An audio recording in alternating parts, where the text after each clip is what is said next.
ህልምሽን አጫውቺኝ። ደራሲ ሲድኒ ሺልደን፣ ተርጓሚ ግርማ ኃይለ ሥላሴ፣ ተራኪዎች ኢሳይያስ አስራትና ቤርሳቤ ጌቴ። ህልምሽን አጫውቺኝ።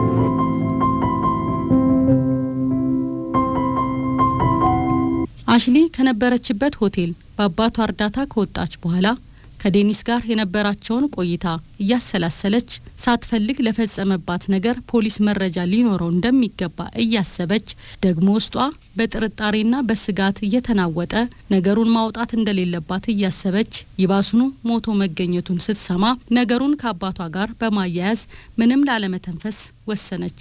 መርማሪ ፖሊስ ቢሮአቸው ድረስ መጥቶ አእምሯ የሚጨነቀው በዚሁ መንታ ሀሳብ ላይ ነበር። ህልምሽን አጫውቺኝ ክፍል 8 ይቀጥላል።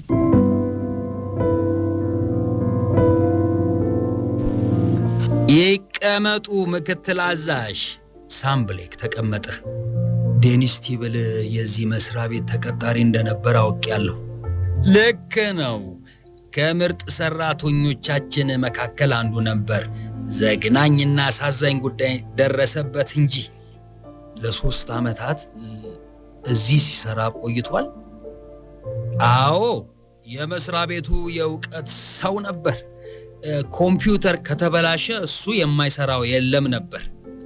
ስለ ማህበራዊ ህይወቱ ምን የምትነግረኝ ነገር አለ? ጭንቅላቱን ነቀነቀ። ብዙ አይደለም። ቲብል ብቸኝነት የሚያጠቃው አይነት ሰው ነበር። አደንዛዥ ዕፅ ይወስድ እንደነበር የምታውቀው አለ? ዴኒስ? በፍጹም። ቁማርስ? እሱ ላይ ብዙ ገንዘብ ዕዳ ያለው ሰው ሰምተሃል?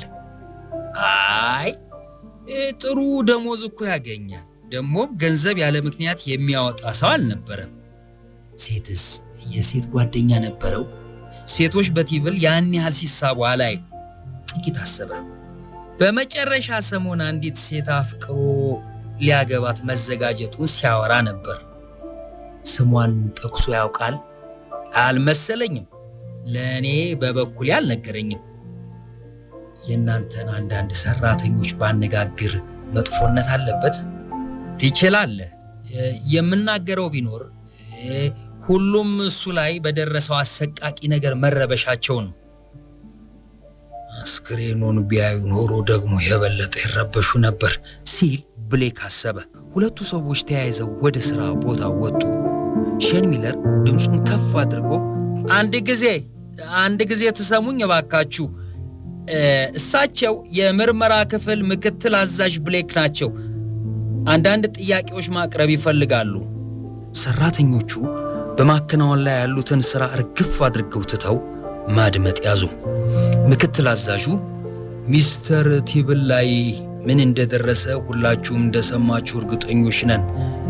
ገዳዩን ለይተን ለማውጣት የእናንተን እርዳታ እንሻለን። ከእናንተ መካከል ጠላት ነበረው ብሎ የሚያስባለ? እስከ መግደል የሚያደርስ ጥላቻ እሱ ላይ ያለው የምትሉ ሰው ሳለ? ዝምታው እንደሰፈነ ነበር። ብሌክ ቀጠለ። ሊያገባት ያሰባት አንዲት ሴት ነበረች። በዚህ ጉዳይ ላይ ያወያየ ሰው እዚህ ይገኛል? አሽሊ ለመተንፈስ እንኳን አዳጋች ሆነባት። ግን ደግሞ የመናገሪያ ጊዜዋ ደርሷል። ቲብል እሷ ላይ የፈጸመውን ለመናገር ጊዜው ደርሶ ይሆን? ስለ ቲብል ስትነግረው አባቷ እንዴት ያለ ፊት እንዳሳያት አስታወሰች። እናም በግድያው ሊጠረጥሩት ይችላሉ። አባቷ ማንንም አልገደለም፣ ዶክተር ነው፣ ኦፕራሲዮን የሚያደርግ ዶክተር። ዴኒስ ቲብል ደግሞ ተሰልቧል። ምክትል አዛዥ ብሌክ ቀጠለ። ከእናንተ መካከል ለመጨረሻ ጊዜ ከሥራ ሲወጣ ዓርብ ዕለት ያየው የለም? ቶኒ ፕሪስኮት ነገር ታልጎመጉማለች። በያ ንገሪው። ቅኒት ወደ መኖሪያ ቤቱ ሄደሽ እንደነበር ንገሪዋ። ለምን አትናገሪም? ምክትል ዋና አዛዥ የጠበቀው እንዳልያዘለት የሚያሳብቅ መልኩን ለመሸሸግ እየሞከረ እንግዲህ ለምርመራው የሚጠቅም አንዳች ነገር ያስታወሰ ሰው ከናንተ መካከል ቢኖር ቢደውልልኝ በጣም ደስ ይለኛል። ሚስተር ሚለር ጋር የስልክ ቁጥሬን ትቼዋለሁ፣ አመሰግናለሁ አላቸው። ከሼን ጋር ወደ መውጫ በሩ ሲያመራ ሁሉም አስተዋሉት። አሽሌ ከግልግል ስሜቷ የተነሳ ራሷን ልትስት ምንም አልቀራትም። ምክትል አዛዥ ወደ ሼን ዞሮ ከሱ ጋር የተለየ ቅርርብ የነበረው ሰው እዚህ መሃል አለ አለው። አይ የለም ሼን መለሰ። ዴኒስ ማንንም ይቀርባል ብዬ አላስብም። ከኮምፒውተር ሰራተኞቻችን መካከል ለአንዷ ብቻ ልዩ አመለካከት እንደነበረው አውቃለሁ። ነገር ግን ከሷ ጋር የትም ወጥቶ አልታየም። ምክትል አዛዥ ብሌክ ጠየቀ። ያቺ ሴት እዚህ መካከል አለች? አዎ፣ ግን ከሷ ጋር መነጋገር አለብኝ። ጥሩ፣ እኔ ቢሮ ውስጥ ሊያነጋግሯት ይችላሉ። ተመልሰው መምጣት ሲጀምሩ አሽሌ አየቻቸው። ቀጥታ ወደ እሷ እንደሚመጡ አልተጠራጠረችም። ፊቷ ላይ የሚነበብ ነገር እንደሚኖር ተሰምቷታል። አሽሌ፣ ምክትል አዛዥ ብሌክ ሊያነጋግሩሽ ይፈልጋሉ። አውቋል። የቲብልን መኖሪያ ቤት ለመጎብኘት እዚያ እንደሄደች ደርሶበታልና እሱን ሊጠይቃት እንደሆነ አወቀች። መጠንቀቅ ይኖርብኛል አለች ለራሷ። ብሌክ አሽሌን እንዳያት አስቸግሪ ይሆን ሲል ጠየቃት። ድምጿን ከጠፋበት አገኘችው። አይ አታስቸግረኝ። ወደ ሼን ሚለር ቢሮ ተከተለችው። ቁጭ በል። ሁለቱም ተቀመጡ። ዴኒስ ቲብል ከአንቺ ጋር ፍቅር ወድቆ እንደነበር አውቄያለሁ። እኔ እንደምገምተው ተጠንቀቂ። አዎ። ወጥታችሁ ታውቃላችሁ? ወደ መኖሪያ ቤቱ አብሮ መሄድ እንደ አብሮ መውጣት ይቆጠር ይሆን? በፍጹም አለች።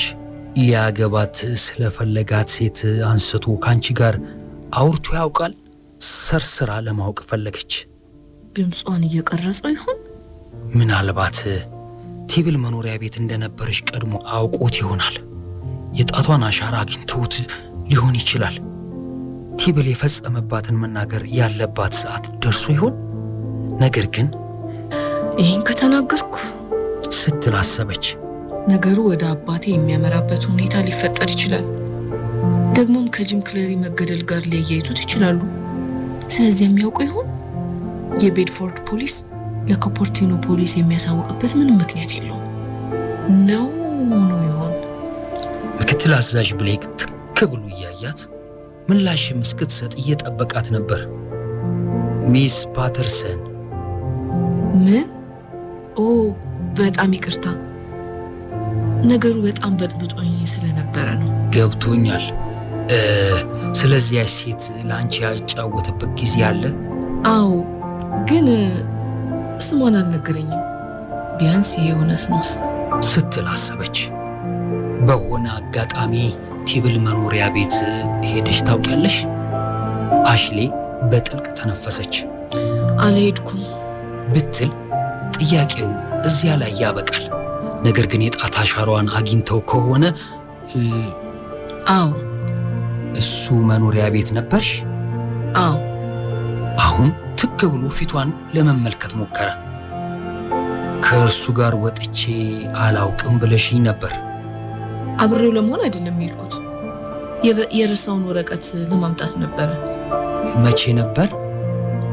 የተጠመደች ሆኖ ተሰማት። ከሳምንት በፊት። እሱ መኖሪያ ቤት የሄድሽው ያኔ ብቻ ነበር? አዎ። ምናልባት የእሷን የጣት አሻራ ቢያገኙ ማምለጫ ይሆናታል። ምክትል አዛዡ እንደተቀመጠ ትክ ብሎ ያያታል፣ ያጠናታል። ወንጀለኛነት ተሰማት። እውነቱን ልትነግረው ዳዳት። ምናልባት አንድ ዘራፊ ሰብሮ ገብቶ ገሎት ይሆናል። ጂም ክሌሪን የገደለው ተመሳሳይ ቤት ሰባሪ ከ10 ዓመት በኋላና በ3000 ማይል ርቀት። በገጠመኝ የምታምኑ ከሆነ፣ በገና አባት የምታምኑ ከሆነ፣ በተረታዊ የመናፍስት ጥርስ የምታምኑ ከሆነ የተረገምክ አባቴ። ምክትል አዛዡ ተነሳ። እጅግ አሰቃቂ የሆነ ወንጀል ነው፣ ምንም አይነት ምክንያት ቢኖረው እንኳን። ታውቂያለሽ፣ ከፖሊስ ኃይሉ ጋር በነበርኩባቸው ዓመታት ያለምንም ምክንያት የተፈጸመ ወንጀል አላጋጠመኝም አለ። ምላሽ አልነበረም። ዴኒስ ቲብል አደንዛዥ እጽ እንደሚጠቀም ታውቂ ኖሯል? እርግጠኛ ነኝ አይጠቀምም። ታዲያ ሌላ ምን? ከአደንዛዥ እጽ ጋር ካልተያያዘ፣ ካልተዘረፈ፣ የማንም ሰው የገንዘብ ዕዳ ከሌለበት ከፍቅር ጉዳይ ጋር ይገናኛል። አንድ ሰው በቅናት ተነሳስቶበታል ማለት ነው። ወይም ልጁን ለመከላከል የሚፈልግ አንድ አባት። እንዳንተ ነገሩ ለእኔ እንቆቅልሽ ሆኖብኛል። ላፍታ አይኖቹን ጣለባት። አይኖቹ ለማለት የፈለጉት አላምንሽም አንቺ ሴት ይመስላል። ምክትል አዛዡ ተነሳ። ከኪሱ አንድ ካርድ አውጥቶ ለአሽሊ ሰጣት። ከዚህ ጋር የተያዘ አንዳች ነገር ቢኖር ብትደውይልኝ ደስታዬ ነው። እኔም እደሰትበታለሁ። መልካም ቀን። ቢሮውን ለቆ ሲወጣ አየችው። አበቃ፣ አባቴ ለጥቂት አመለጠ። አሽሊ በዚያው ምሽት ወደ መኖሪያ ቤቷ ስትመለስ በስልክ መልእክት መቀበያ መሳሪያዋ ላይ የተቀረጸ ድምፅ አገኘች። ትናንት ማታ አለማሳየሽኝ የኔ ቅምጥል፣ እያወራውሽ ያለሁት ስለ እነዚያ ሰማያዊ ዳንስ ቤቶች ነው። ዛሬ ማታም ቃል በገባሽልኝ መሰረት ትንከባከብኛለሽ፣ በተመሳሳይ ጊዜ በተመሳሳይ ቦታ። አሽሊ ባለችበት ቆየች። ባለማመን አደመጠች። ለአብድ ነው አሰበች። ይህ በምንም መንገድ ከአባቴ ጋር አይገናኝም። ከዚህ ሁሉ ጀርባ አንድ ሰው አለ። ግን ማን ነው? እና ስለምን? ከ5 ቀን በኋላ አሽሌ ከዱቤ መጠየቂያ ካርድ ካምፓኒው የዋጋ ማወራረጃ ተላከላት። በተለይ 3ቱ የውጪ ማረጋገጫዎች ቀልቧን ሳቡት። የሞድ ልብስ ሱቅ የዋጋ ማረጋገጫ $450፣ የሰርከስ ክለብ የዋጋ ማረጋገጫ $300፣ የሉዊስ ሬስቶራንት የዋጋ ማረጋገጫ $250። ጨርሳ ሰምታ የማታውቃቸው የልብስ ሱቆች፣ የክለብና የሬስቶራንቶች ስም። አሽሊ ዘወትር ከጋዜጦችና ከቴሌቪዥን ላይ የዴኒስን የግድያ ምርመራ ውጤት ስለምትከታተል ፖሊስ ጉዳዩን ሊቋጭ መቃረቡን ተረዳች። አበቃ ስትል አሰበች። ከእንግዲህ የሚያሳስብ አይኖርም። የዚያኑ ቀን ምሽት የምርመራ ክፍሉ ምክትል አዛዥ ሳም ብሌክስ ወደ መኖሪያዋ መጣ። አሽሌ ስትመለከተው አፏ በቅጽበት እርጥበቱን ተነፍጎ ደረቀባት። እንዳረበሽኩሽ ተስፋ አለኝ። ወደ ቤቴ እየሄድኩ ነበር። ድንገት ጥቂት ጊዜዎችን ከአንቺ ጋር የማሳለፍ ሐሳብ መጣልኝና ጎራ አልኩ። በፍጹም አልረበሹኝም፣ ይግቡ። ምክትል አዛዡ ቤቱ ውስጥ እየተንጎራደደ ግሩም መኖሪያ ነው አላት። አመሰግናለሁ። መቼም ዴኒስ ቲብል እንዲህ ያለ የቤት ዕቃ እንደማይወድ እወራረዳለሁ። የአሽሌ ልብ መርገፍገፍ ያዘ። አላውቅም፣ እሱ እኮ እዚህ ቤት መጥቶ አያውቅም። እኔ ደግሞ ይህን ቤት በቅጡ የሚያውቀው ይመስለኝ ነበር። በፍጹም ምክትል አዛዥ፣ ከእሱ ጋር ምንም አይነት የፍቅር ግንኙነት አልነበረንም። ትክክል። ልቀመጥ እባክዎ። አየሽ፣ በዚህ የወንጀል መዝገብ ብዙ ችግር ገጥሞኛል ሚስ ፓተርሰን፣ ከምንም ነገር ጋር የማይነጻጸር። ልክ እንዳልኩሽ ለየትኛውም የወንጀል ድርጊት ምክንያት ይኖራል። ወደ ግሎባል ኮምፒውተር ግራፊክስ ካምፓኒ ጎራ ብዬ አንዳንዶችን አነጋግሬያለሁ። ቲብልን በቅጡ የሚያውቀው ያለ አልመሰለኝም። ሁሌም ከራሱ ጋር ብቻ ተጣብቆ የሚኖር ሰው ነው። አሽሊ ባንክሮት አደምጣለች። ድንገት ዱብ የሚል መዓት። እርግጥ ከተነገረኝ የተረዳሁት ቢኖር ለእርሱ ብቸኛ የማለለልሽ አንቺ ብቻ ነበርሽ። አንዳች ፍንጭ አግኝቶ ነው ወይስ እየሰለለኝ? አሽሌ በጥንቃቄ መናገር ጀመረች። እርግጥ እኔን ይፈልገኝ ነበረ፣ ግን እኔ አልፈልገውም ነበር። ይህንኑም እንዲያውቅ አድርጌዋለሁ። ምክትል አዛዡ ራሱን ነቀነቀ። ጥሩ፣ እነዚያን ወረቀቶች መኖሪያው ድረስ ለማድረስ ይሄ ምክንያት ጥሩ ሳይሆንልሽ አይቀርም። አሽሌ የምን ወረቀት ለማለት ቃቷ ጠቅሷት ድንገት አስታወሰች። ያን ያህል ሆን ብዬ የተቸገርኩበት ጉዳይ አልነበረም። እግረ መንገዴ ነው። ልክ ነው። አንድ ሰው ከቴብል ጋር በፈጸመው ድንገተኛ ነገር እጅግ ሳይጠላው አልቀረም። አሽሌ ምንም ሳትመልስ ከጭንቀት ጋር ቁጭ አለች። ምን እንደምጠላ ታውቂያለሽ? በምርመራ ያልተቋጨ ግድያ ለተስፋ መቁረጥ ይዳርገኛል ሁልጊዜ። ምክንያቱም አንድ ግድያ ስላልተቋጨ ወንጀለኛው የተሻለ አስተሳሰብ አለው ማለት አይደለም። ፖሊስ ከወንጀለኛው የተሻለ ሆኖ መገኘት ባለመቻሉ እንደሆነ አስባለሁ።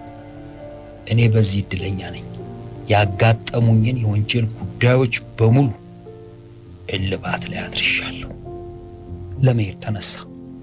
በዚህም የግድያ ወንጀል ላይ ተስፋ አልቆርጥም። እኔን ይረዳል ብለሽ የምታስቢው ነገር ካጋጠመሽ ደውይልኝ። ትደውይ የለም ሚስ ፓተርሰን? አዎ በደንብ እንጂ። አሽሌ ቤቱን ለቆ ሲሄድ አየችው። ሊያስጠነቅቀኝ ይሆን የመጣው? ከነገረኝ በላይስ የሚያውቀው ነገር ይኖር? ቶኒ ከመቼውም የበለጠ ኢንተርኔት ላይ ተጥዳ የምትቆይበት ጊዜ ጨምሯል። ከጄሉክድ ጋር የምታደርገው የጽሑፍ ንግግር ትደሰትበት ጀምራለች።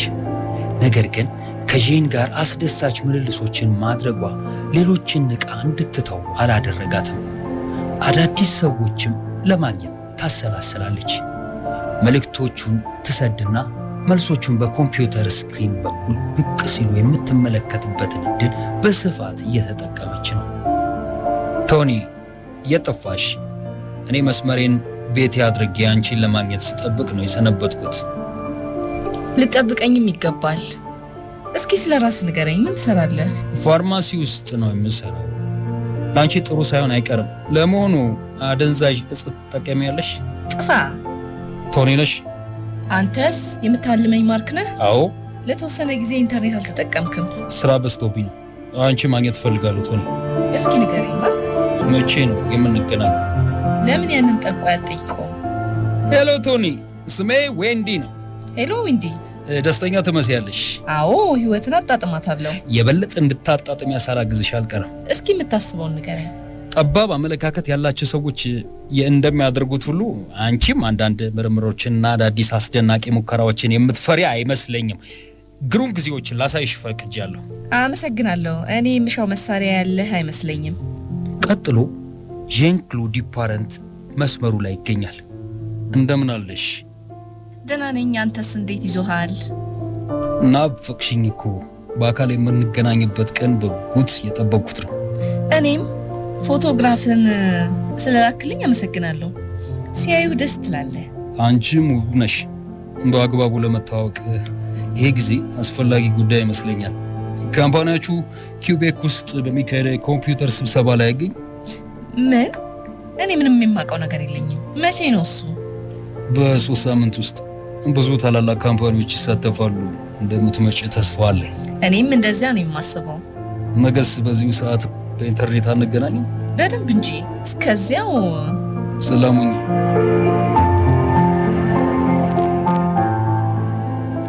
በቀጣዩ ቀን ጠዋት ሼን ሚለር ወደ አሽሌ መጣ። አሽሌ፣ ለመሆኑ ኪውቤክ ከተማ ውስጥ ስለሚካሄደው የኮምፒውተር ስብሰባ ሰምተሻል? ራሷን ነቀነቀች። አዎ፣ አስደሳች ነገር ነው። ካምፓኒያችንን የሚወክል ሰው ለመላክ እያሰብኩ ነበር። ሁሉም ካምፓኒዎች ስብሰባው ላይ ለመገኘት ይሄዳሉ አለች አሽሌ። ሲማንቲክ፣ አፕል፣ ማይክሮሶፍት፣ የኪውቤክ ከተማ ለእነዚህ ሁሉ ከፍተኛ ነገር አዘጋጅታለች። እንደ ከፍተኛ የገና ስጦታ የሚቆጠር ጉዞ ነው መቼም። ሼን ጉጉቷ እያሳቀው እስኪ ላረጋግጥ ብሎ ሄደ።